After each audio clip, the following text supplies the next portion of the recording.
मेरा विश्वास है देश में अगर कोरोना के खिलाफ एक नेशनल प्लान होगा तो हम सभी राज्य सरकारें और केंद्र सरकार मिलके इस दिशा में काम करेंगे।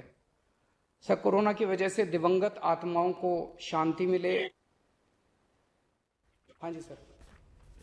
ये हमारी जो परंपरा है, हमारे जो प्रोटोकॉल है, उसके बहुत खिलाफ हो रहा है कि कोई मुख्यमंत्री ऐसी इन हाउस मीटिंग को लाइव टेलीकास्ट करे।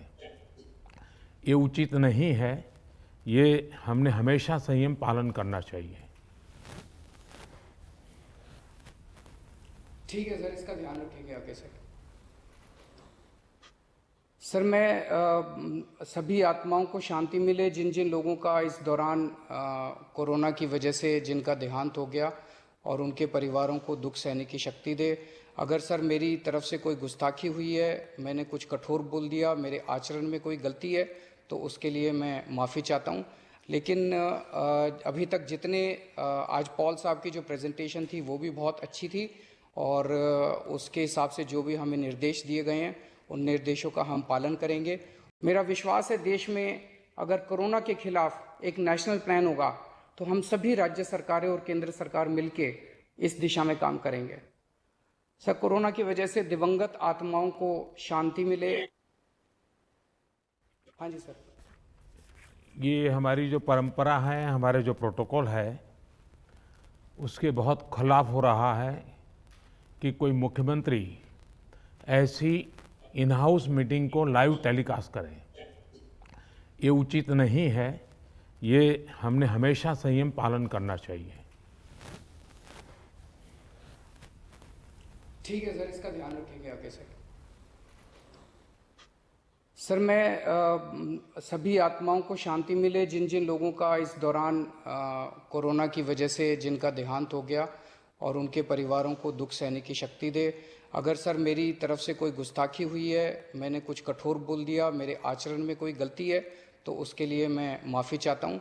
लेकिन अभी तक जितने आज पॉल साहब की जो प्रेजेंटेशन थी वो भी बहुत अच्छी थी, और उसके हिसाब से जो भी हमें निर्देश दिए गए हैं उन निर्देशों का हम पालन करेंगे। पिछले कुछ दिनों से दिल्ली में भी ऑक्सीजन की काफ़ी ज़्यादा अफरा तफरी मची हुई है। कभी इस हॉस्पिटल में ऑक्सीजन की कमी हो गई, कभी उस हॉस्पिटल में ऑक्सीजन की कमी हो गई, इस हॉस्पिटल में 2 घंटे की ऑक्सीजन बच गई। मैंने खुद रात भर अस्पतालों में ऑक्सीजन का इंतजाम कराने में गुजारी है कि कहीं किसी अस्पताल में ऑक्सीजन की कमी से कहीं मौत नहीं हो जानी चाहिए। केंद्र सरकार हर राज्य को ऑक्सीजन का कोटा तय करती है। देश भर में जितनी भी ऑक्सीजन बनती है, केंद्र सरकार तय करती है कि इस राज्य को इतनी ऑक्सीजन मिलेगी, इस राज्य को इतनी ऑक्सीजन मिलेगी। अब दिल्ली को कितनी ऑक्सीजन चाहिए? दिल्ली सरकार ने अपना एक एस्टिमेशन लगाया जिसके हिसाब से दिल्ली को रोज़ाना 700 टन ऑक्सीजन की ज़रूरत है। केंद्र सरकार ने हमारा कोटा कल तक 378 टन तय किया हुआ था। ये कोटा कल शाम को बढ़ा के 480 टन कर दिया है केंद्र सरकार ने। इसके लिए हम केंद्र सरकार के बहुत बहुत आभारी हैं। हालांकि हमें अभी और भी काफ़ी ऑक्सीजन चाहिए, लेकिन केंद्र सरकार ने जितना भी बढ़ाया है उसके लिए हम उनका बहुत बहुत शुक्रिया अदा करते हैं। अब केंद्र सरकार ये भी तय करती है कि जो आपके कोटे की ऑक्सीजन है वो कौन सी कंपनी देगी।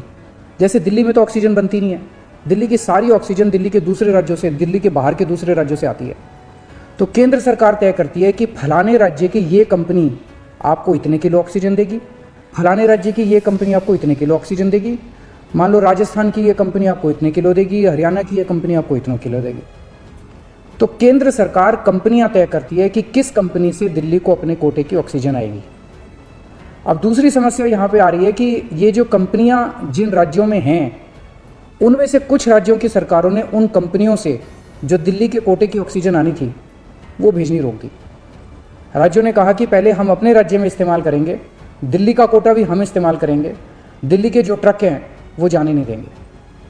लेकिन मैं केंद्र सरकार का और दिल्ली हाई कोर्ट का शुक्रिया अदा करना चाहता हूँ। पिछले 2-3 दिन के अंदर उन्होंने हमारी बहुत मदद की है, जिसकी वजह से अब ऑक्सीजन दिल्ली पहुँचने लगी है। जो दिक्कतें आ रही थी, हम लगातार पिछले 2 दिन से एक मिनट टू मिनट, मैं खुद, मनीष जी, मैं, हमारे सारे ऑफिसर्स केंद्र सरकार के लगातार संपर्क में थे।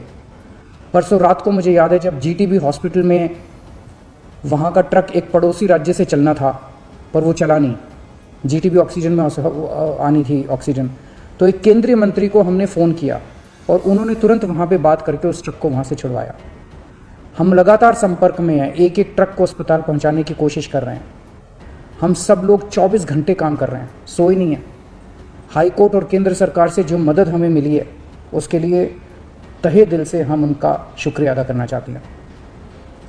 जो कोटा हमारा बढ़ाया गया है अभी ऑक्सीजन का, उसमें उड़ीसा से काफ़ी ऑक्सीजन आनी है, तो बढ़े हुए कोटे की ऑक्सीजन को भी दिल्ली पहुंचने में कुछ दिन लग जाएंगे। हम कोशिश कर रहे हैं कि अगर हो सके तो हवाई जहाज के जरिए उड़ीसा के से ऑक्सीजन लाई जा सके। जब हमने लॉकडाउन लगाया था, मैंने आपको बोला था कि ये 6 दिन का जो लॉकडाउन है, ये 6 दिन हम आराम नहीं करने वाले, हम 24 घंटे काम करेंगे। इन 6 दिनों को हम इस्तेमाल करेंगे दिल्ली के हेल्थ इंफ्रास्ट्रक्चर को और सुदृढ़ करने के लिए। इन 6 दिनों में दिल्ली में जो ऑक्सीजन की कमी है उसको ठीक करने के लिए, दिल्ली में जो बेड की कमी है उसको ठीक करने के लिए, और हम 24 घंटे लगे हुए हैं दिल्ली के हेल्थ इंफ्रास्ट्रक्चर को और इम्प्रूव करने के लिए। इस लॉकडाउन के 6 दिन जो हमें मिले हैं, इन 6 दिनों में हम पूरी कोशिश कर रहे हैं। एक और बात, ये बहुत बड़ी आपदा है। इस आपदा में अगर हम सारे लोग हरियाणा, पंजाब, तमिलनाडु, गुजरात, पश्चिम बंगाल इसमें बट गए तो भारत नहीं बचेगा। इस वक्त हमें एक दूसरे की मदद करनी है, हमें भारतीय बनना है, हमें इंसान बनना है। देश के लोग आज सभी न्यूज़ चैनल पे देख रहे हैं कि दिल्ली में आने वाला ट्रक किसी और राज्य ने रोक दिया, मध्य प्रदेश में जाने वाला ट्रक फलाने राज्य ने रोक दिया। ये तो ठीक नहीं है, लोग ये नहीं चाहते। देश के लोग आज ये देखना चाहते हैं कि दिल्ली ने किसी दूसरे राज्य की मदद कैसे करी, उत्तर प्रदेश ने किसी राज्य की कैसे मदद की। हम एक साथ मिलकर आपदा से लड़ना है हमें, तभी भारत बचेगा। आप देख रहे हैं नेटरिक न्यूज, साहस सच कहने का।